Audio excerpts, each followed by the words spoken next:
उदयनिधि। उदयनिधि ये वो हिजड़े हैं जो जवाब देते सनातन धर्म को खत्म कर देंगे। सनातन धर्म इस देश में आज से नहीं है। आप भूल रहे हैं, शायद सीएम के बेटे हैं उदयनिधि। सीएम के बेटे हैं तो क्या हुआ? अच्छा, एक चीज कही जाती है अभिव्यक्ति की आज़ादी है इसलिए बोल देते हैं। फिर मुझे ये बताइए हेट स्पीच क्या होती है सर? लेकिन आज दुख होता है कि अपने ही धर्म पर वार सहने के बावजूद पूरा क्षत्रिय समाज बैठा हुआ है। नमस्कार, मैं आपके साथ ग्राउंड जीरो से अनुज मिश्रा। तमिलनाडु के सीएम उनके बेटे उदयनिधि, एमके स्टैलियन के बेटे उदयनिधि स्टैलियन ने सनातन धर्म को लेकर कहा है कि डेंगू, मलेरिया, मच्छर और डीएमके के और भी कई नेता हैं जिन्होंने सनातन धर्म की तुलना HIV से किया है। इसी बात को लेकर हमारे साथ आज कुछ युवा मौजूद हैं, कुछ लोग मौजूद हैं। सबसे पहले तो मैं ये कहूँगा कि जो एमके स्टालिन ने कहा, वो एमके स्टालिन के बेटे उदयनिधि ने सनातन के बारे में, सनातन का मतलब क्या है? सनातन जो सदा से रहे, और इसका पूर्ण मतलब है जिसका ना आदि हो ना अंत हो, जो सनातन अनंत हो। और अगर बाबा ने जिन चीज़ों के बारे में कहा है इनका सम्मान करते हुए मैं ये कहता हूँ, बाबा ये कौन सा कलर है? भगवा कलर है ना? आपके इसी भगवा कलर की बेइज्जती करते हुए उस नेता ने ये कह दिया कि आपको खत्म कर देंगे। क्या आप खत्म हो जाना चाहते हैं?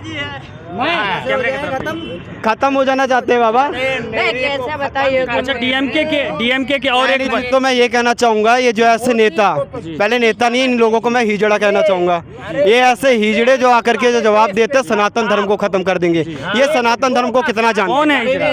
उदयनिधि। ये वो हिजड़े हैं जो जवाब देते हैं सनातन धर्म को खत्म कर देंगे। सनातन धर्म इस देश में आज से नहीं है। आप भूल रहे हैं, शायद सीएम के बेटे हैं उदयनिधि। सीएम के बेटे हैं तो क्या हुआ? अच्छा, एक चीज कही जाती है अभिव्यक्ति की आज़ादी है इसलिए बोल देते हैं। फिर मुझे ये बताइए हेट स्पीच क्या होती है सर?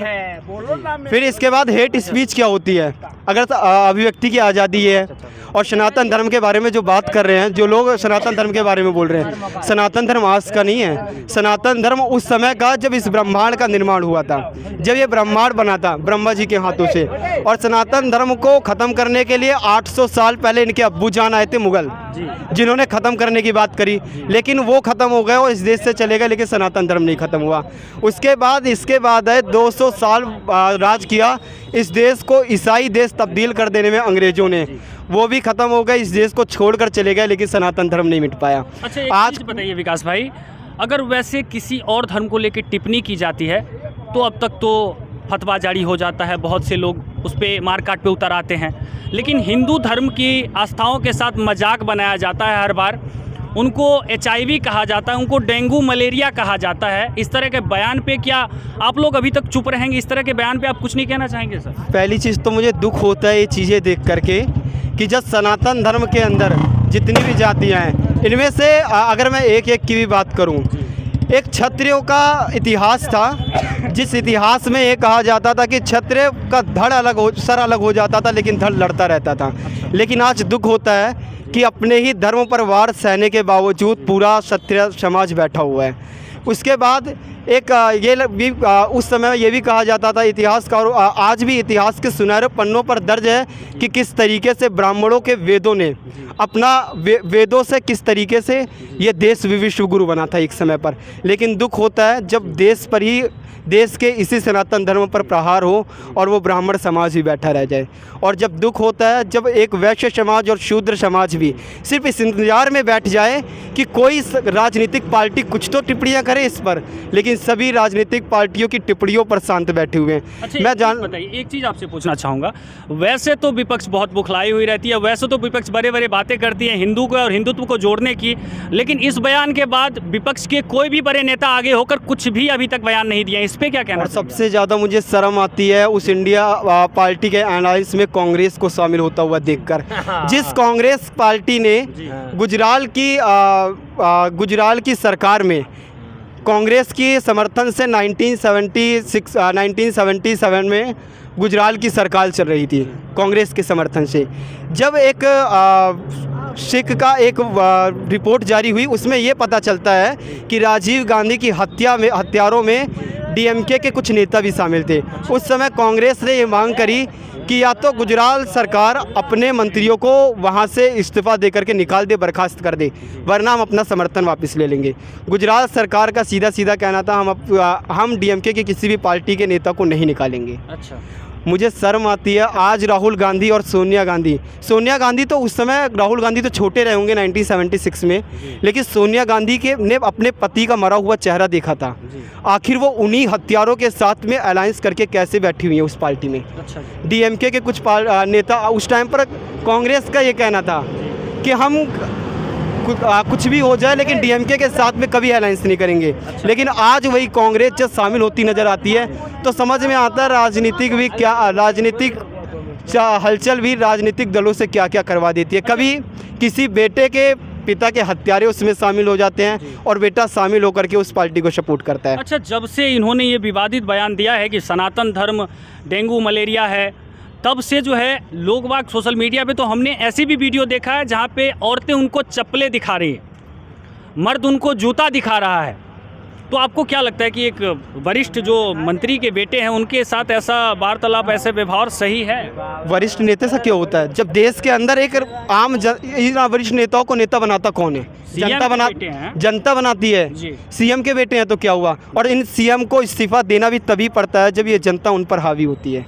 और आज जनता अगर यहाँ पर हावी ना होकर के बैठी हुई है तो कहीं ना कहीं हमें शर्म भी आती है। और कहीं ना कहीं जब हम देखते हैं कि एक सीएम के बेटे को इतना तवज्जो एक मीडिया देने लग जाता है कि सीएम के बेटे हैं तो उन पर अगर किसी तरीके का प्रहार हो रहा है तो गलत है। क्यों प्रहार गलत है? अगर वो सीएम का बेटा है तो वो क्या कुछ भी किसी भी तरीके के कोई भी बयान आकर के देना सही समझेगा? ये मेरे ख्याल से बिल्कुल गलत है। और सबसे पहले इन हिजड़ों को समाज से बर्खास्त कर देना चाहिए। अच्छा, समाज से इन्हें समाज से बर्खास्त कर देना चाहिए। सनातन धर्म का पहले जाकर के ज्ञान लेकर के आए। ये वो सनातन धर्म है जिस सनातन धर्म को विज्ञान भी कहता है कि 7000 वर्ष पहले इस धरती पर आया था। लेकिन सनातन धर्म के वही वेद कहते हैं जिस समय इस दुनिया में दूसरा कोई धर्म भी नहीं था। एक ऐसे धर्म को जब टारगेट करता है ना एक नेता, तो मैं सोचता हूँ कि हमें समझ नहीं आता इन हिजड़ों को पहली बात तो समाज में तवज्जो दिया किन लोगों ने। लेकिन जिस तरह से देखा गया है कि जब से इन्होंने एक तरफ तो विवादित बयान दिया है उदयनिधि स्टैलियन ने, और एक तरफ हमने सोशल मीडिया पे कई ऐसे तस्वीर देखा है जिनमें वो हिंदू देवी देवताओं के मंदिर में जाते हैं, उनके साथ उनकी माँ होती है, कभी ईसाई में, कभी वहाँ कभी वहाँ। एक्चुअल में इनका धर्म क्या है और ये किस जात के हैं? उदयनिधि की शादी 2012 में हुई थी। 2012 में पूछना चाहता हूँ उदयनिधि जी से, क्या ये जिस पत्नी के साथ रह रहे हैं क्या उससे उनकी शादी नहीं है? कोई भी औरत बैठा ली उन्होंने अपने साथ में? क्योंकि जिस सनातन धर्म को मानते नहीं उसके परंपरा के अनुसार इन्होंने 2012 में शादी कर कैसे ली? सबसे बड़ा सवाल तो ये है इन्होंने किस औरत को अपने साथ में बैठा रखा है। यहाँ मैं सम्मान करना चाह रहा हूँ उस नारी का जिस नारी को इन्होंने धोखा दिया ये कह करके कि हम सनातन धर्म को मानते हैं, उसके रीति रिवाजों के अनुसार शादी कर ली। तो सबसे पहले मुकदमे तो दर्ज इनके ऊपर इस चीज़ के होने चाहिए कि जिस धर्म को इन्होंने माने ही नहीं उस औरत से झूठ बोलकर उस धर्म के अनुसार शादी करी कैसे इन लोगों ने। अच्छा विकास भाई, कई लोग कह रहे हैं, कई लोग इस केस को जो है मनीष कश्यप की केस से जोड़ रहे हैं। जो मनीष कश्यप एक छोटी सी बात बोला तो उस पर NSA लगा दिया गया, इसको तो फांसी होना चाहिए, इस पर क्या कहेंगे आप? मनीष कश्यप ने जो भी अपने बयान दिए थे कुछ न्यूज़ चैनल्स में, और मुझे लगता है उनके बयान बिल्कुल सही भी थे। कुछ लोगों ने तोड़ मरोड़ कर उनके बयानों को लाया और कुछ राजनीतिक पार्टियों ने उन पर NSA लगा दिया। और आज जब दिखता है कि एक ने जो सही बयान दिए उसे इतना जाकर के उसे NSA ठोक दिया गया, और एक जब भरे मंच पर ये बयान देता है कि सनातन धर्म को ही ख़त्म कर देना है, और उस देश के अंदर जिस देश में 110 करोड़ हिंदू रहते हैं, तो कभी कहीं ना कहीं दुख भी होता है और कहीं ना कहीं एक नफ़रत भी इस पार्टी पर भरती है कि ऐसे लोगों को हमने किन गलतियों की वजह से इन पार्टियों के अंदर जगह दी थी। आखिर कहाँ पर हमसे चूक हुई कि इन लोगों को हमने जगह दी? जब उदयनिधि जी के दादाजी की मृत्यु हुई थी, मैं पूछना चाहता हूँ किस धर्म के अनुसार इन्होंने अंतिम संस्कार किया था? जब इनका उदयनिधि जी का नाम पड़ा, इन्होंने नामकरण किस धर्म के अनुसार किया था? उदयनिधि जी के बाप ने जब शादी करी तो इन्होंने किस धर्म के अनुसार वो शादी करी है? उन सभी के एविडेंस ला करके जनता के सामने रखें। और अगर असल में, और एक मैं अगर आपको अभी जल्द की बात बताऊं तो कांग्रेस के एक नेता ने ये भी कहा है कि ये जो मुंबई के अंदर इनकी मीटिंग हुई थी वो मीटिंग भी इसी चीज़ को लेकर के हुई थी, सनातन धर्म को ख़त्म कैसे करना है। अगर इसके बावजूद 2024 में अगर ये एक वोट भी पा जाती है हिंदुओं से 2024 में इंडिया अलायंस, तो मैं मानता हूँ इसमें कहीं ना कहीं गलती किसी पॉलिटिकल पार्टी की नहीं, उस समाज की है जो इतना कुछ सुनने के बावजूद भी इन्हें जगह देता है। मैं कहता हूँ बीजेपी ने कुछ काम नहीं किया, लेकिन आपके लिए सबसे ज़रूरी क्या है? आपके लिए आज सबसे ज़रूरी है आपका अपना परिचय, आपकी अपनी संस्कृति, आपका अपना सम्मान और श्रेष्ठता। जब सम्मान श्रेष्ठता संस्कृति और आपका धर्म ही नहीं बचेगा तो उस डेवलपमेंट का करोगे क्या। आज एक तरफ बयान आते हैं कि अगर ईसाई धर्म की तरफ कुछ बोलोगे तो हम आपके खिलाफ़ खड़े हो जाएंगे। एक तरफ बयान आते हैं कि इस्लाम धर्म के खिलाफ़ कुछ मत बोलना। अभी नुपुर शर्मा का जो बयान आया हाल ही में हमने देखा भी था, उसको यहाँ तक कि सिंगापुर, इंडोनेशिया, बांग्लादेश, अफ़गानिस्तान, पाकिस्तान हर जगह से धमकियाँ मिली। इसके साथ ही इसमें से कई 20 करोड़ लोग वो भी शामिल थे, वो मुस्लिम समाज भी, जिन लोगों ने उसके खिलाफ़ फतवा जारी कर दिया। लेकिन मैं कहना चाहूँगा आज हिंदू समाज को ज़रूरी है कि वो क्षत्रिय अपने मैदान पर दोबारा से आ जाए श्री राम की तरह धनुष लेकर। अच्छा, डीएमके पार्टी के द्वारा जो ये एक मीटिंग रखा गया था जिसका नाम था इरेडिकेट सनातन धर्म, मतलब इसका हिंदी अर्थ होता है सनातन धर्म का खात्मा, जी, संपूर्ण खात्मा। तो ये किस तरह से ये मीटिंग, उसमें जिस तरह जब नाम ही ऐसा है संपूर्ण खात्मा, तो उस मीटिंग में किस तरह की बातें चली होगी सनातन धर्म को लेके, इसके बारे में कुछ बताएंगे विकास भाई? जब इरेडिकेशन ऑफ कॉन्फ्रेंस में मैंने कई नेता को उसमें देखा है। एक नेता उसमें से थे तमिलनाडु के, वो नेता थे जिन नेताओं ने जो टेम्पल ट्रस्ट है, मैं सबसे पहले ये कहना चाहता हूँ कि सरकार से वो निरंतर सभी छीन लिए जाएं जो टेम्पल ट्रस्ट के द्वारा सरकारों को मंदिरों का पैसा दे दिया जाता है। एक तरफ टेम्पल ट्रस्ट से देश का डेवलपमेंट हो रहा है, वहीं दूसरी तरफ उसी टेम्पल ट्रस्ट के मंत्री जा कर के इरेडिकेशन ऑफ कॉन्फ्रेंस में वहाँ पर जाकर के सनातन धर्म के संपूर्ण विनाश की बात करते हैं। ये देश का दुर्भाग्य है। किस नेता की बात कर रहे हैं? मैं ये तमिलनाडु के टेम्पल ट्रस्ट के मंत्री की बात कर रहा हूँ, और इसी के साथ साथ में कांग्रेस के भी मंत्री उसी में शामिल थे। कांग्रेस के मंत्री का कहना ये था कि जो उन्होंने कहा उसमें गलत क्या था।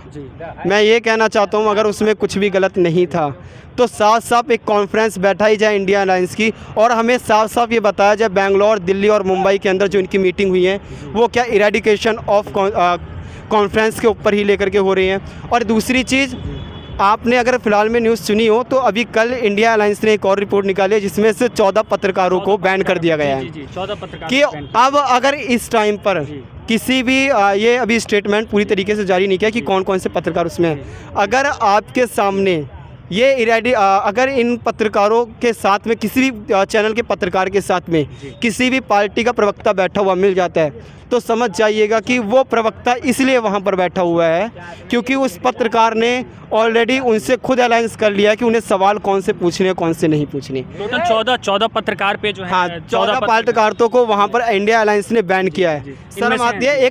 अभी कुछ टाइम पहले फ्रांस में जाकर के राहुल गांधी ने ये कहा था कि भारत के अंदर पत्रकारिता की अभिव्यक्ति की आज़ादी छीनी जा रही है, वहाँ पर पत्रकारों को बोलने नहीं दिया जा रहा है। मैं कहना चाहता हूँ इंडिया अलायंस सब कर क्या रही है। 1976 में जिस तरीके से इंदिरा गांधी ने इमरजेंसी लगा करके पत्रकारों को ज़बरदस्ती जेलों में भर दिया था, 1976 में उसी समय पर पूरे विपक्ष को एक साथ उठा करके जेल के अंदर भर दिया गया। कारण जानते हैं उसका क्या था? क्या कारण? क्योंकि देश की एक हाई कोर्ट ने ये ऑर्डर सुना दिया कि इंदिरा गांधी पिछले 6 साल तक अब चुनाव नहीं लड़ सकती। सिर्फ इस वजह से देश के अंदर इमरजेंसी लगी, पूरे विपक्ष को एक साथ उठा करके जेल में डाल दिया जाता है। एक पत्रकार को उस समय पर या तो बैन किया गया था या एक बार फिर से 2023 में दोबारा से पत्रकारों को बैन किया जा रहा है। यानी अभिव्यक्ति की आज़ादी छीनने वाले, कॉन्स्टिट्यूशन की बात करने वाले, दोबारा से कॉन्स्टिट्यूशन की जो कॉन्स्टिट्यूशन की बात करते हैं उसी कॉन्स्टिट्यूशन की धज्जियाँ उड़ाने वाला इंडिया अलायंस एक साथ खड़ा हो चुका है। अगर कॉन्स्टिट्यूशन को इतना ये मानते हैं तो क्या कॉन्स्टिट्यूशन में तो चौथा पिलर यहाँ पर रिपोर्टर्स को भी कहा जाता है। आखिर उस मीडिया के व्यक्ति आज़ादी को छीनने का अधिकार इंडिया अलायंस के पास आया कहाँ से? और जिस सनातन धर्म की बात करते हैं, समानता की बात करते हैं ना, नारियों को समान अधिकार नहीं दिया जाता था। मैं कहता हूँ एक चीज़ ये भी बोली जाती है उस समय पर कि नारियों को सती प्रथा से गुजरना पड़ता था। मुझे ये बताइए, जब राम जी के पिता की मृत्यु हुई राजा दशरथ की, क्या आपने किसी रामायण में पढ़ा कि उनकी तीनों पत्नियाँ जाकर के सती हो गई? क्या कहीं भी आपने पढ़ा? कहीं नहीं। ये सारा की सारा डिज़ाइन रचा हुआ उस मुगल शासक का था। सनातन धर्म के। और एक ये ऐसा पहला धर्म है जहाँ पर नारियों को इस कदर सम्मान दिया जाता है, जहाँ पर जितने भी भगवान आप देखेंगे नारियों, वरना किसी भी आप धर्म में जाइए कि आपने कभी देखा किसी औरत को भगवान के रूप में पूछते हुए? नहीं, कभी नहीं। इस्लाम धर्म में कौन सी औरत है जिसे भगवान के रूप में पूजा जाता है? कभी नहीं। ईसाई धर्म में कोई है? नहीं, कभी बौद्ध धर्म में कहीं कोई मिलती है? कहीं नहीं। ना ही कृष्ण आपको यहूदियों में कहीं मिलेगी। यहूदियों। सिर्फ एक सनातन धर्म ऐसा है जहाँ पर महिलाओं को सम्मान दिया जाता है। अच्छा, जहाँ एक चीज़ बड़ा कहते हैं कि चलिए मोदी जी जो है सनातन धर्म को बड़े सीरियस रहते हैं, मोदी जी सनातन धर्म को लेके, तो अभी तक मोदी जी ने और योगी जी ने कुछ क्यों नहीं दिया बयान, संसद में इस बातों को क्यों नहीं उठाया? संसद का विशेष सत्र 18 तारीख को आने वाला है और सुप्रीम कोर्ट इस पर फैसला भी सुनाने वाली है। हाई कोर्ट ऑलरेडी मेरे ख्याल से फैसला इस पर सुना चुकी है, या इनकी मैंने जो अभी फिलहाल की रिपोर्टें सुनी है, हाई कोर्ट इस पर स्टैंड लेने के लिए रेडी हो चुकी है। और अभी तक मोदी का उदयनिधि स्टैलियन पे, हाँ, उदयनिधि स्टैलियन पर, और इस पर अभी तक जिस तरीके से मोदी का कोई बयान नहीं आया वो थोड़ा सा विचलित करता है, लेकिन हमें इस पर भी विश्वास है। हाँ, मोदी के एक बयान की मैं बात करना चाहूँगा अभी, क्या कि मोदी का कोई बयान नहीं आया। मोदी ने अभी हाल ही में अपनी पूरी की पूरी बीजेपी पार्टी को ये स्टेटमेंट जारी कर दिया है कि इस टाइम पर इस देश के सनातन धर्म पर जो वार हो रहे हैं उसको लेकर के आवाज़ पूरी की पूरी पार्टी उठाए, क्योंकि इस टाइम पूरे देश के अंदर कोई भी पॉलिटिकल पार्टी अगर मौजूद है जो सनातन धर्म की आवाज़ उठाने के लिए रेडी है तो वो सिर्फ़ और सिर्फ बीजेपी है।